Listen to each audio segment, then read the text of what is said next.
Hi guys, and welcome to my channel. In this video, you are going to learn object-oriented programming through practical examples so that you can apply your knowledge and build real applications.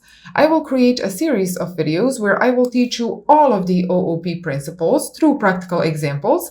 And this video is the first video of that series. So in this video, you are going to learn what is OOP, what are classes, objects, and how to use them. And together, we are going to build an interesting application. So before we start writing any code, you first need to understand what is OOP and why it is important.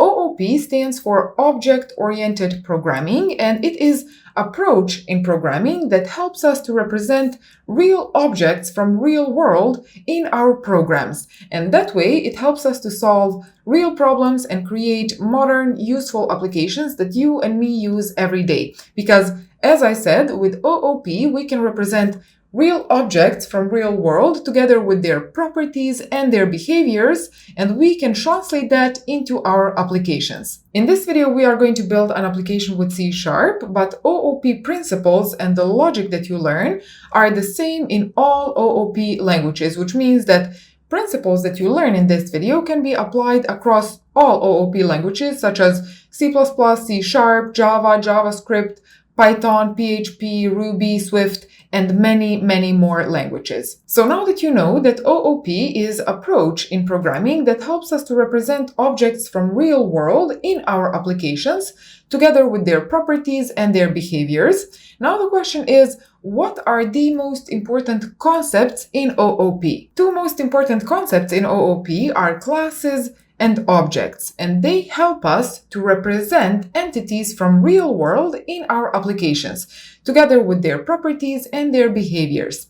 A class serves as a blueprint, as a model, and a class tells us which properties and which behaviors that entity has, and then an object is a concrete instance of that class. Let me give you an example of what is class and what is an object. A class can be, for example, a person. Each person has certain properties. Each person needs to have name, age, birth country, weight, and so on. So that is a class. It's a blueprint. An object is a concrete instance of that class. For example, an object of class person can be me, with all of my properties. My name is Saldina, my age is 29, my birth country is Bosnia, and so on. Another object of class person can be you, with your name, your age, your birth country, and so on. And please let me know in the comment section, what are your properties? What is your name, age, and where are you watching this video from? I am very interested to know the people who are watching my videos. So once more, a class serves as a blueprint or a model, and it describes what kind of properties and behaviors objects need to have, and then objects are concrete instances of that class. Now, let me show you how this works on the application that we are going to build today. Here I have already finished application that we will later build together, and this application is used in order to manage bank accounts. In this grid, we already have two bank accounts. One is mine, this is owner name, account number, and then this is the balance of my bank account.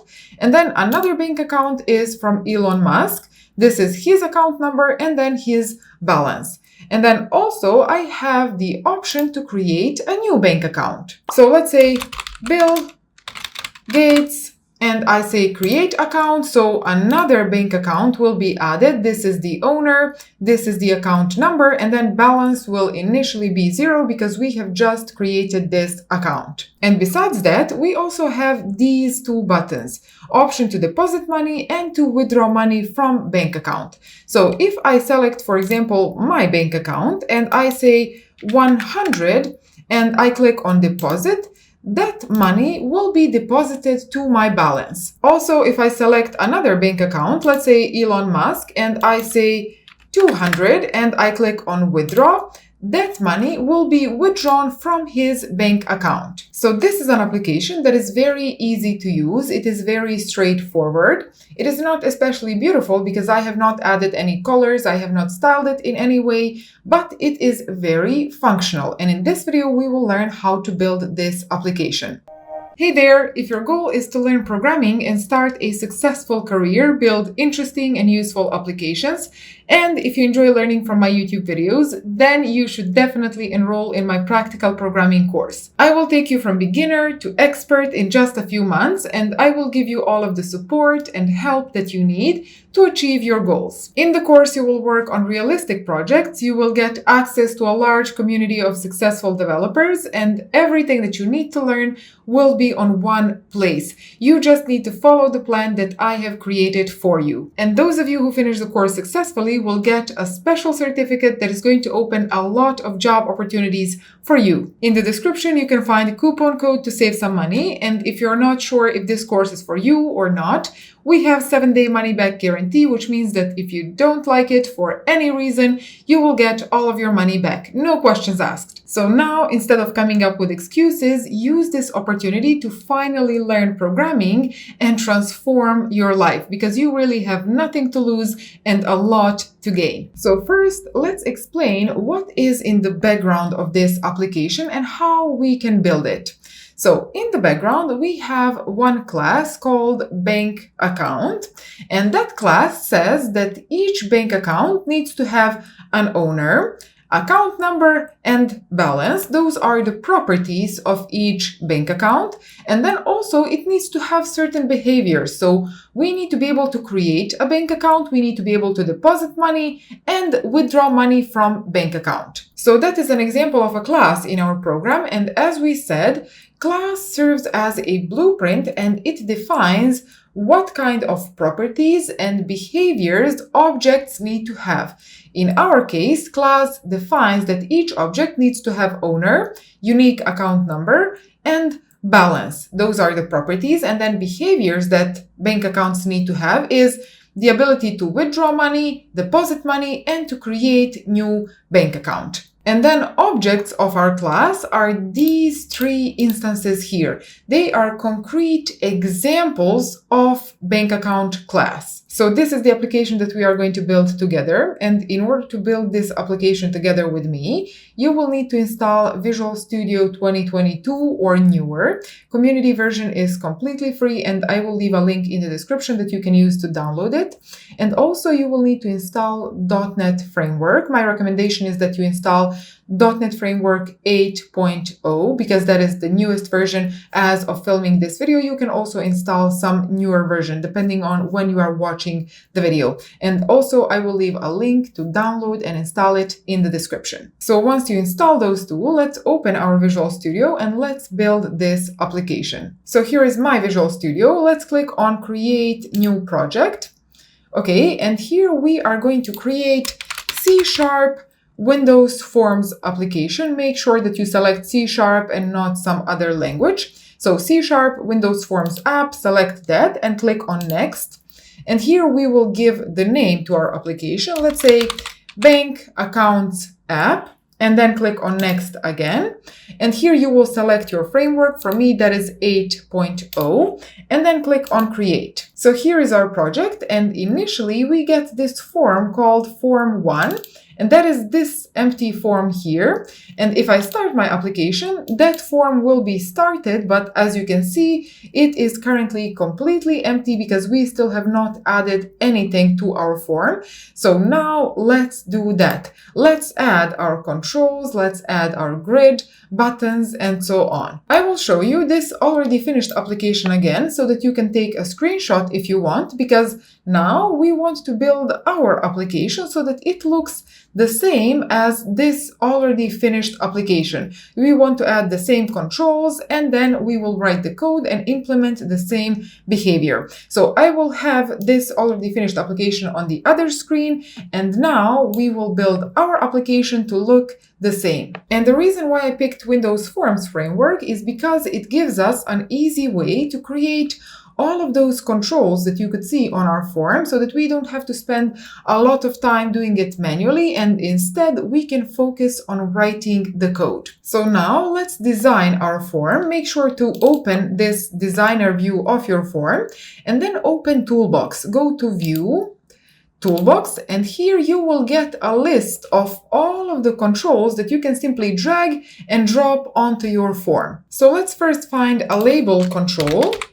you can simply drag and drop it onto the form, as I said, and here is our label. Now, you probably cannot see this text, so let me very quickly increase the font.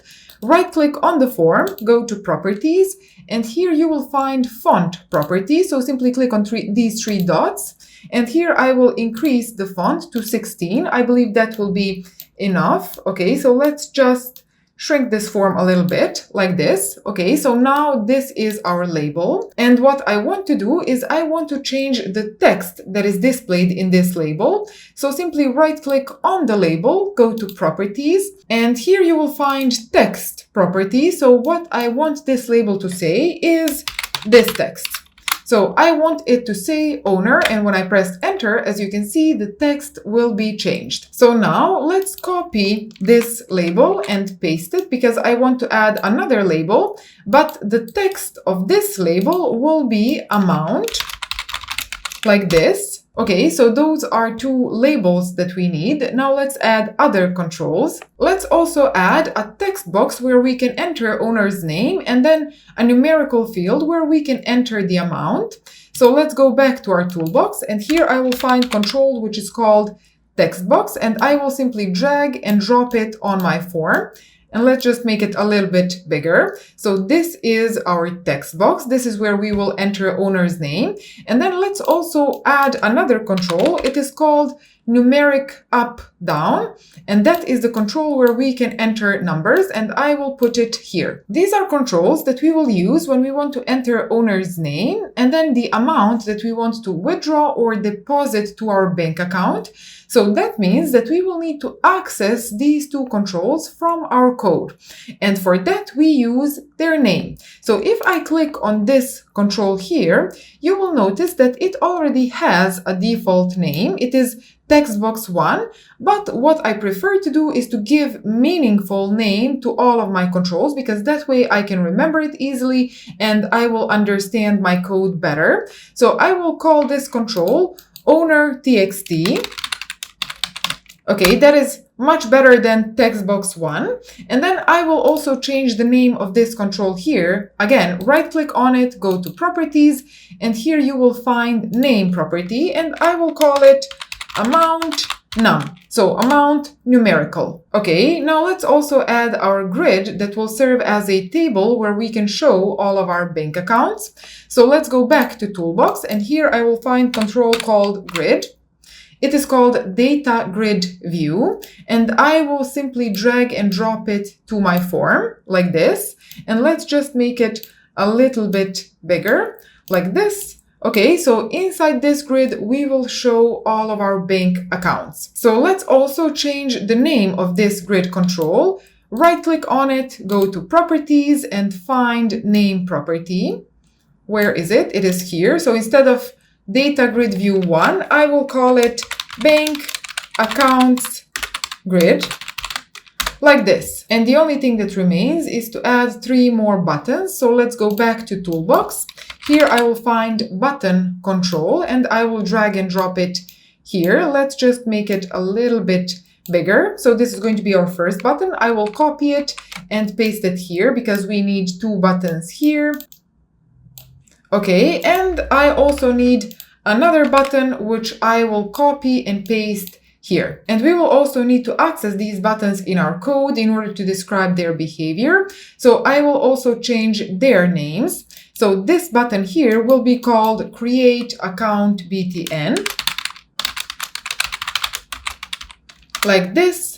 And please notice that when I change the name, the text of the button will not be changed because we use the name in the background to access this control, and then text property is what the user sees. So if you want to change this text here, this button 3, then you need to change the text property. So let's find the text property. It is here, and here I will say create account. And now the text of the button will be changed. And now let's do the same for these 2 remaining buttons. So this button here, its text will be deposit. That is what the user will see. And then the name that we will use is going to be deposit BTN, like this. And then this button here, its name is going to be withdraw btn, like this. And then the text is going to be simply withdraw, like this. So that is all that you need to do in order to build the user interface of this application. And I can even start this app. And this is what we get. Here we can enter letters, here we can enter numbers, and then we can click on these buttons. But currently our application doesn't do anything because we still have not written any code. So now let's focus on writing the code. Let's see how we can create our first class, because here in this grid, we are going to show all of our bank accounts. So now let's see how we can create a class that will describe how each bank account should look like. So here on your project, on your bank accounts app project, right-click on it and click on Add, New Item. And what we want to add is a class. And here you will name your class. I will call it Bank Account, like this. And then simply click on Add. So this here is our class. It is called Bank Account. And all of the properties and behaviors that our class has, we will write them inside these curly brackets here. So as we said, bank account class will have three properties. It will have owner property, that is the name of the owner that you enter in the text box on our form. And then it will have bank account number, which is unique identifier of each bank account. And then third property will be balance. So let's now add those three properties to our class. So let's say public string owner, and then here I will put get and set inside these curly brackets. Owner is the first property of our class, and it is of type string because here I'm entering first name and last name of my user, and that is in string format.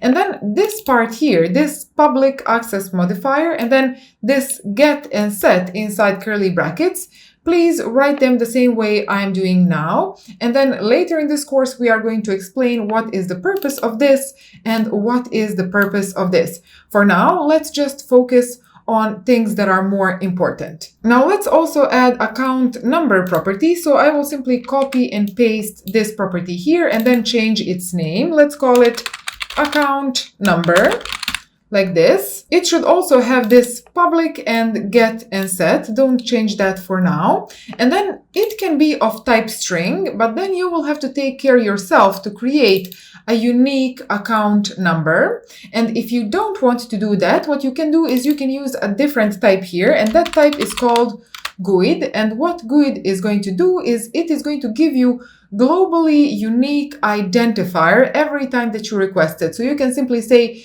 hey, please give me a new GUID, and then it will give you a unique ID that you can use as your account number. So it is much better to use GUID here instead of string. And then let's add third property, and that is going to be balance, like this. And balance is going to be of type decimal because here we want to enter how much money our bank account has.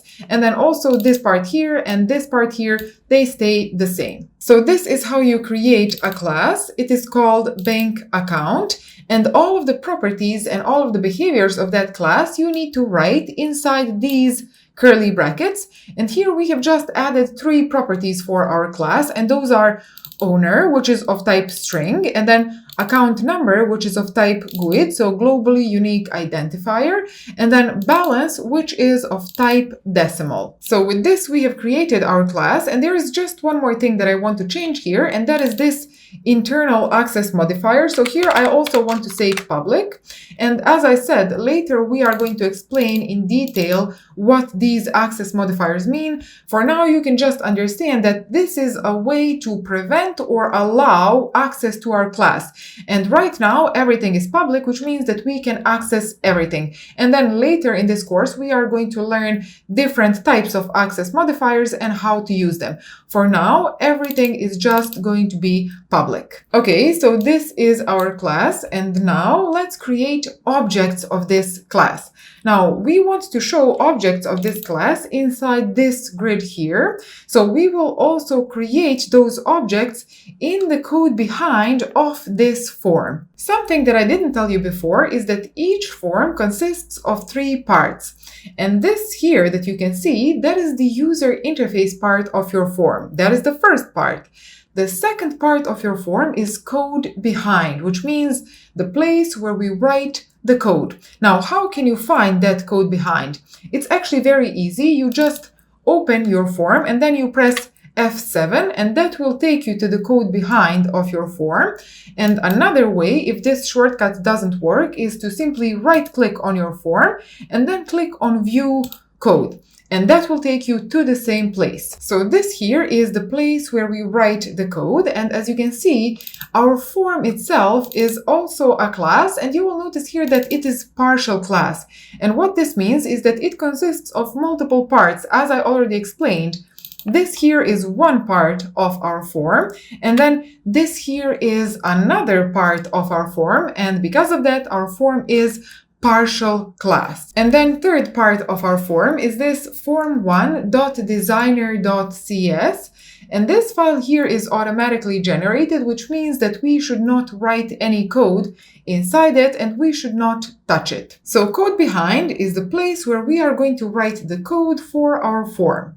Now, please take a look at this method here. This is a special type of method called constructor, and constructor is the first method that will be invoked when a class is created. So when we start our application, this is the form that will be started, and in order to construct this form, what our operating system will do is it will invoke its constructor. So this method here will be executed when our form starts, which means that inside this method, inside this constructor, we can put any code that we would like to execute when our form starts. So what I would like to do is I would like to create a few objects of bank account class and then show them inside my grid. Now, there are different ways and different approaches to do this, but for now, let's go with the easiest approach. So we will write the code here inside the constructor of form1.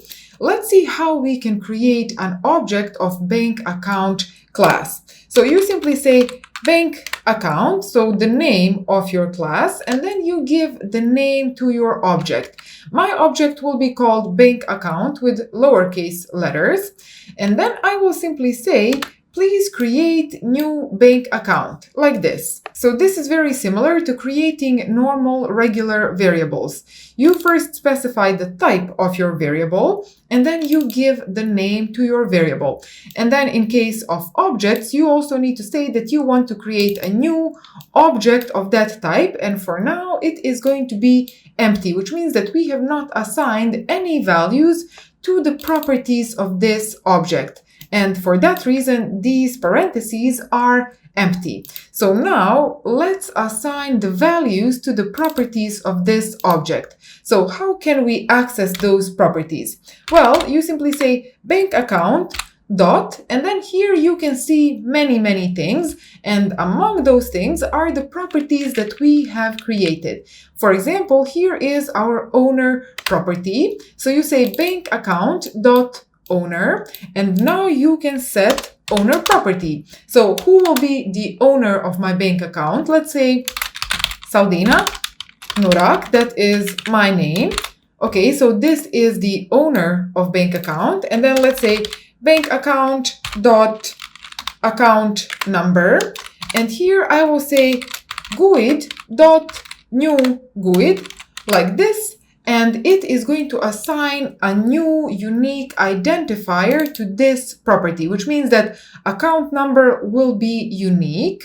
Okay, and then third property is bank account dot balance, and here let's say, for example, 250, like this. So with this, we have created an object of class bank account. Once more, you first specify the name of the class and then the name of the object, and then you say that you want to create a new object which will be empty for now, and then you assign the values for the properties of that object. So bank account dot owner will be Saldina Nurak, and then bank account dot account number will be new unique identifier, and then bank account balance will be 250. Now let's create a few more objects of bank account class, and then we will show them inside our grid.